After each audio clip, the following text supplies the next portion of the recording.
Hello and welcome back to another certified OG shaping video. I've been posting quite a lot about my M5 G90 over the last couple of weeks, and you guys, or at least some of you guys, have been absolutely roasting my car. And in your guys' defense, I have to say I partially agree with some of you guys' comments. I've owned this car now for 10,000 kilometers, and there's some things that really annoy me. And honestly, I've came to the conclusion that I'm really not a big fan of the vehicle after all. So in today's video, I'm gonna go over all of these reasons. And believe me, some of these reasons you guys won't see coming. So let's get this going. Let's talk why I don't like my M5 G90.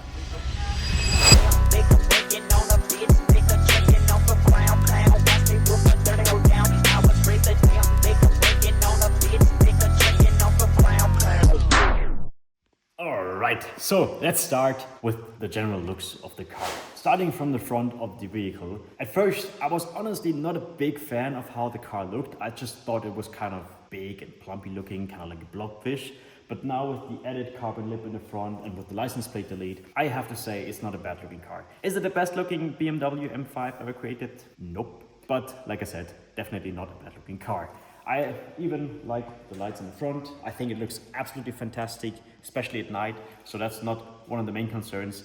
I don't know why, but for some reason you guys keep telling me that I should somehow switch these lights off. I can't do that. There's no button to do so. I think it's cool. I don't know what your guys' problem is, but looks is subjective. Everybody has their own opinion. I respect that. I fully understand that. To me personally, not a bad looking car. I understand if you guys keep telling me, especially you guys keep giving me a lot of shit about my wheels, which are here right now, because money needs to clean them. I love them. I think it's cool. Yeah.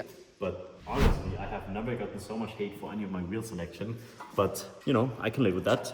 Like I said, everybody has their own opinions and whatever preferences. I respect that. Yeah, but for me it was the same. When I first saw it, I was like, I think you guys I'm not sure.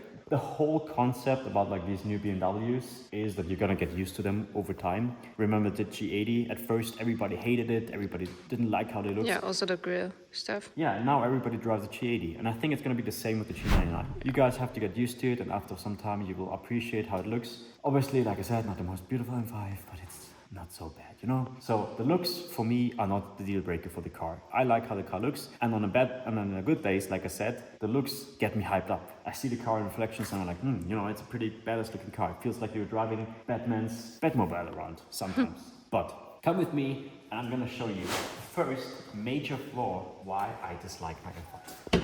And I get it, it sounds absolutely stupid to say, you know, I hate my M5, whatever. But believe me, it's just comes out.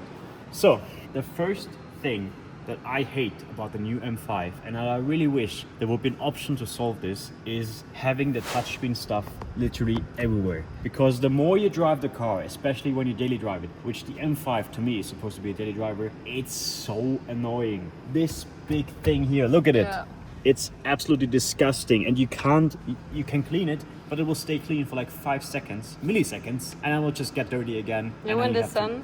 It's so bad. Yeah. It's so bad if you daily drive it. I know it's just a little, like, it might seem like a small stuff for somebody who doesn't own the car, but I like my cars clean, especially from the interior. And just constantly sitting in this car and not being able to properly clean it because it will get dirty again in a few seconds. It's just bothering me so much. These buttons on the steering wheel, why does it need to be touchscreen? It's so stupid. You touch a button one time and you have your fingerprints on the car. It's not only with the new M5. Unfortunately, it's a trend with all the new vehicles. Everything has to be touchscreen for some reason because futuristic, high-tech, whatever, fucking annoying. But okay, it's a small issue. I have no idea how to fix it, honestly, because I haven't seen anybody fix it, but whatever. I can live with it, okay? Another thing, however, on the inside, I'm gonna take the phone really quick to show you guys. When you sit inside the car, everything feels a little bit cheap. You have the plastic here in the door panels. I don't even have the Alcantara roof because on the G99s, which is the Touring in Austria, we did not get these Alcantara roofs yet. So if you ordered one of these, you have to wait forever to have your car delivered because for some reason they have like major delivery issues with the Alcantara roof. So I have a normal headliner on my M5. I have plastic everywhere, but there's no other way to spec this. You just have plastic all over the car in every direction we look at, and it doesn't really set itself off from a normal 5 Series. When I was in Spain, I rented a normal 520 diesel or whatever, and it looked completely the same on the inside as this M5. And this is honestly Or you're spending like 150,000 euros for this car just to get plastic here on the doors, plastic on the dashboard, no Alcantara roofliner, and the same steering wheel and center console like a normal 5 Series BMW. Which again, maybe to an outsider, it's a small thing and not so bad, but for me, I don't understand why they have to cut so much costs. Previous M5 models, actually there's one right on the left here. Let me just go and grab it really quick. They were so beautiful in the inside, and they made them M5. Oh. I can't get it off the lift because the Miata is there. Well, anyway, I guess you guys kind of get what I'm going. We can just, you know, put some pictures here of previous M5 models. They were so beautifully crafted. You had leather interior, you had complete leather dashboard. This car is completely covered in leather. And these cars, they just have plastic everywhere. It just makes them seem so cheap for no reason. Like all the plastic inside just makes the car seem so incredibly cheap. And it's just a bit sad because for me, the M5s have always been like the greatest vehicle ever by BMW, because you just had the luxury and also the performance, but they've kind of like cut away a lot of this luxury stuff with the latest generation of the M5. So that's issue number 2 for me. Alright, so this brings us to the rear of the vehicle, and honestly I think it looks absolutely amazing from the rear. This is probably the best perspective of the new M5 that you're gonna get. That's also the reason why I chose the Touring instead of the G90, because I think the Touring just looks a little bit more aggressive from the rear. But when I chose this car, this is a really, really small thing for most people, but for me it was honestly kind of sad when I picked up the car, because when I chose it, BMW Tourings are known for one thing, and that is that you can open the rear window to kind of, you know, like get easy access, or honestly I wanted to use it to film some stuff and whatever. I think it's just cool to have it, but for some reason on the M5 G90s they don't have it anymore. You can't open the rear window. All you can open is just the rear trunk, and that's pretty much it. By the way, the rear trunk, absolutely cheap. I don't know why they did it like this, but this is honestly pretty sad to see. Some cables here. But it's big. Don't ask me about that. Yeah, you have a lot of space, kind of. Batteries also intruding a little bit, so that's a bit higher here because of the hybrid battery, so also not the best space-wise. This is pretty cool. Bonus point for having this. I honestly have been towing quite a lot of stuff with this car. But yeah, rear window missing, kind of fumbled here, BMW. I don't know why they did that. And then another thing, which again, probably not the most important thing to have, but on an M5, kind of expect the car to have soft closing doors. And I mean, the car is already like 2,500 kilograms. Why not just give it soft closing doors? Because it won't matter anyway. And it's just every modern car kind of has soft closing doors nowadays. But my M5, you can't even option it. Like, stupid. It is. Stupid. Yeah. Obviously, I don't have the carbon ceramic brakes because in Austria they were not deliverable. So I have steel brakes, which on a 2.5 ton car also not that great, but whatever, I can live with it. It's okay. Exhaust sound, new car, it has to be quiet. You can change it. Ule's car really, really loud. You guys saw it in the video. My car a little bit louder. Still not the loudest car I own, but it's okay. I can live with it. No, it's my daily deins ist driver. nicht lauter. Bisschen schon. Als serienmäßig. Ach so. Ja. Okay, ich hab gedacht, das ist Urle. Anyway, this brings us to the biggest problem I have with the M5 G90, which is kind of weight related. So many of you guys, all of your comments are like, oh, you know, it's a fat car, it's a fat pig, heavy pig, whatever. And I kind of disagree with some of you because mostly it's related to driving the car sporty. The reason why I don't like this car and why I absolutely hate driving it sometimes, I'm going to show you now. We're going to have to drive outside and I will demonstrate you why this car is a pain in the ass as a daily driver. All right, we are out on the streets. Obviously, we all know the new M5, absolutely heavy vehicle, 2.5 tons, whatever. I first picked up the car and I was like to you guys, oh, you know, you don't feel the weight a lot, it's good, it's whatever. That was because I was driving the car sporty. And that's why many of you guys are actually completely wrong, because in most of the comments you guys are like, you can actually see it while drifting, it doesn't like to drift, it's way too heavy, it's not designed to do that, it's just the car is not a sports car anymore, whatever. And to that I have to say, actually let's pull up some drift clips really quick.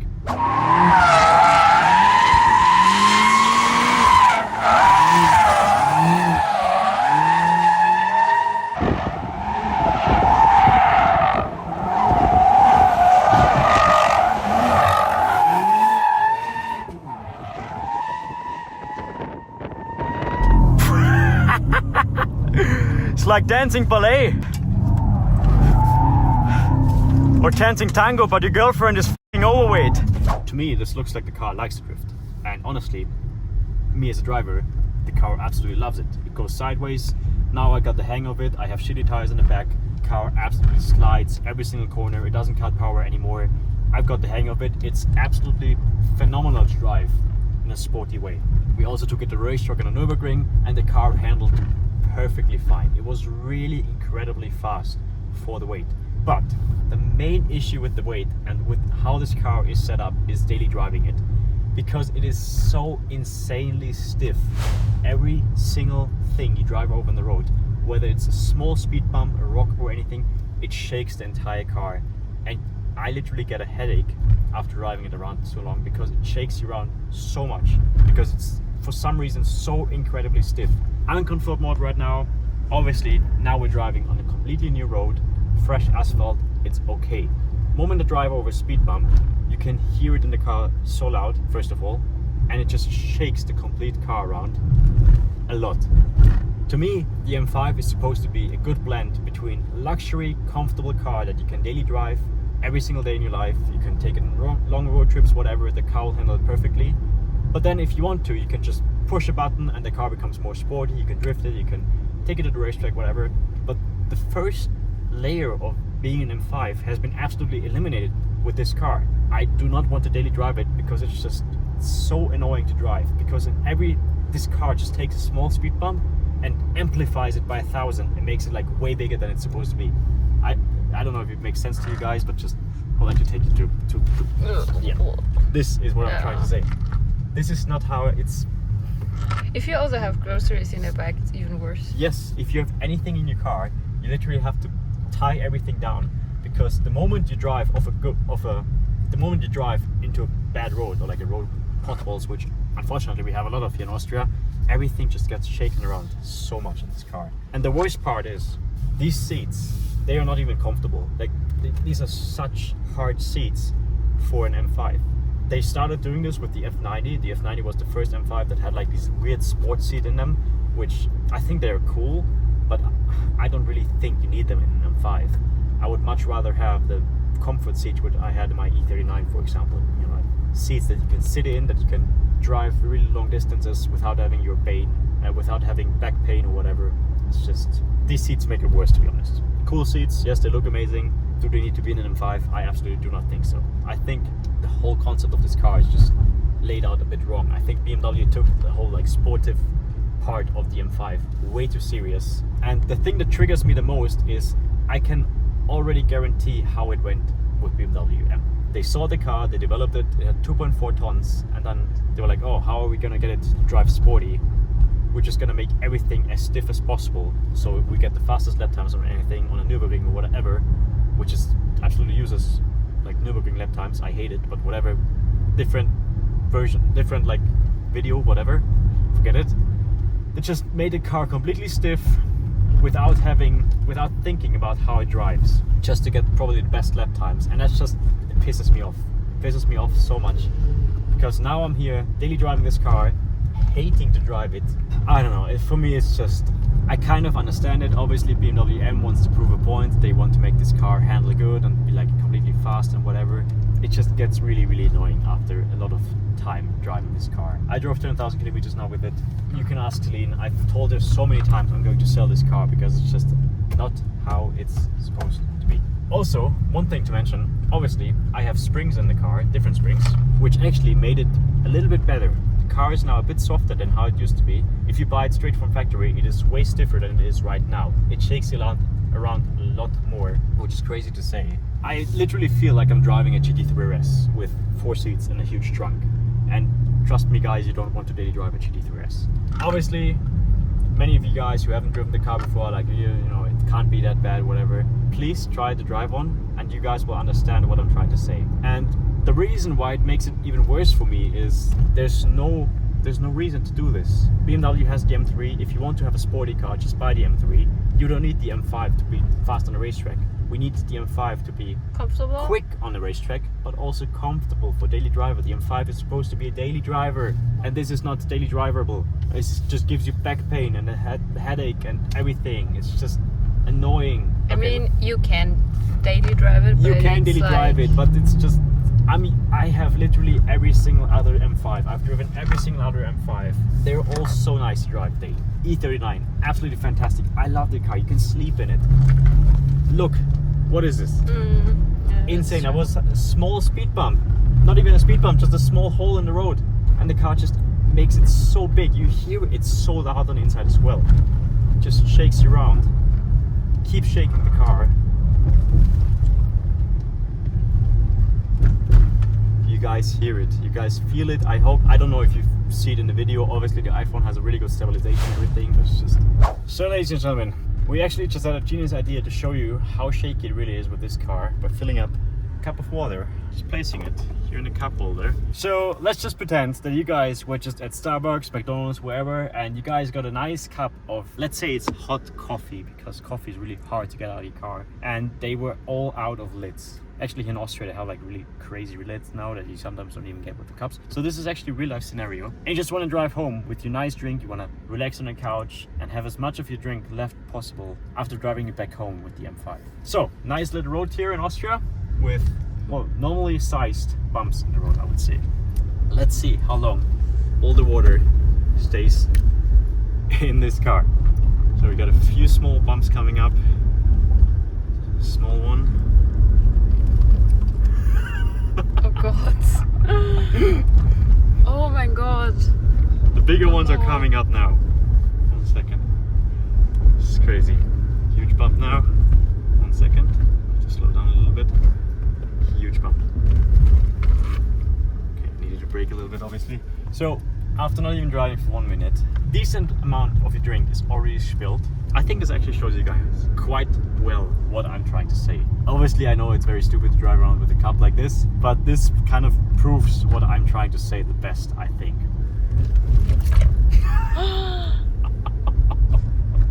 That was a pothole on the side of the road. Oh my god. No. As this keeps it. That was a pothole on the side of, I'm gonna show you guys what caused the waters to spill like this right now, because you guys are not going to believe it. I know for a fact Austria's road are not the best, but compared to the roads where probably some of you guys live, these are like luxury roads. These are like newly paved, fresh roads. Imagine owning this car in a country that doesn't have the same infrastructure as we have here in Austria. This must be a pain in the ass. It must be like the worst experience known to mankind. Okay, I'm gonna show you the pothole really quick. Look at it, it's not even that bad. Just this is what we've been driving down. These bumps here in the road, these like manhole covers, they keep shaking the cars like this. This here in the middle, this bump here, it's caused the water to spill like this. The one coming up here, this one. This bump here. This bump here caused the water to spill all over the interior.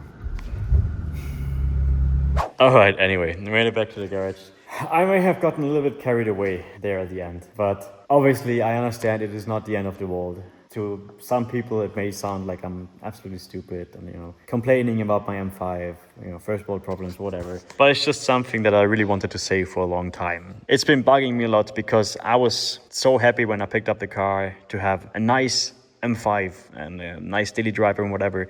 And just, it really is very annoying for me because I have like back problems anyway, and this car just does not really make it any better. And it just kind of makes me regret buying the M5 G90 in the first place. And I don't think that's how it's supposed to be after spending this amount of money on a car, especially a new M5. It's supposed to be like the flagship of BMW. The best car they can currently offer is supposed to be the M5. And just the car being this annoying to drive is just, I don't know. For me, it needs to change somehow. I have no idea how. If there's any company out there who wants to change it with me, if it's even changeable, I don't really know. You guys saw how it's on the underside when we took out the exhaust and everything. I think all of these components play into the car being as stiff as it is right now, because the complete underbody looks like Alcatraz down there. There's so many like metal plates and everything just making the car very rigid. So, long story short, I like how it looks. I don't have a problem with that. I also, in theory, don't have a problem with the weight. I do, however, have a problem if the weight of the car makes it so stiff that it's barely drivable on a day-to-day basis. I have never done a video like this before. Like I said, I kept thinking about it for so long and it just kept annoying me for so long. And then seeing you guys' comments and most of the comments being kind of right, but also like very wrong. I just thought I have the opportunity or like I had to tell you guys how it really is, because you know, my videos sometimes I want them to be informative. And if any of you guys are out there trying to buy an M5 G99 or an M5 G90, or thinking about buying one in the future, whatever, just watch out for this. Test drive it before you have it. Ideally test drive it for a few days so you can properly feel how it is on a day-to-day basis. And yeah, for you others hating about the looks of the car, I can assure you in a few months you all will absolutely love this, as it was with every BMW. Anyway, this is Sheepman signing out. Very different video than usual, but I think it is very necessary. I hope you guys enjoyed the video anyway, and I hope I could kind of make you guys understand my issues. Servus. Thank you guys for watching this video. And by the way, we have a restock of our favorite No Off Sense collections coming tomorrow. So if you didn't get the chance to get one of your favorite t-shirts in the last drops, this is now your time to shine. Thank you guys for supporting us on the channel, and I'll see you again in the next video.